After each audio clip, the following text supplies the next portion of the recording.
Sayı az, bəziləri də nasaz. Sürücülər enerji doldurma məntəqələrində şarj üçün saatlarla növbə gözlədiklərini deyirlər. Onların sözlərinə görə buna səbəb məntəqələrdə şarj avadanlıqlarının az olmasıdır. Növbə mütləqdir də gözləmək lazımdır, çünki avtomobil çox, stansiya az.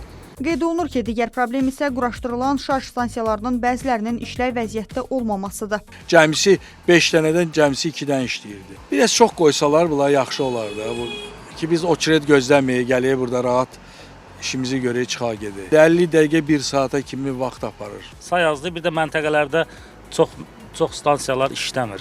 Yəni bəzən gedirsən, görürsən 5 məntəqədir, onun biri ya ikisi işləmir, o da problem yaradır. Ekspertlər deyirlər ki, bu sahədə inkişaf sürətli aparılmalıdır. Əks təqdirdə elektromobillərin sayının artması fonunda yaxın illərdə mövcud problem daha da kəskinləşə bilər. Bu məqsədə də həmçinin biznesdə sahibkarlar da cəlb olundu ki, sahibkarlara şərait yaradıldı ki, onlar da enerji doldurma məntəqələrinin yaradılması üçün müxtəlif avadanlıqların gətirilməsində güzəştlərdən yararlansınlar.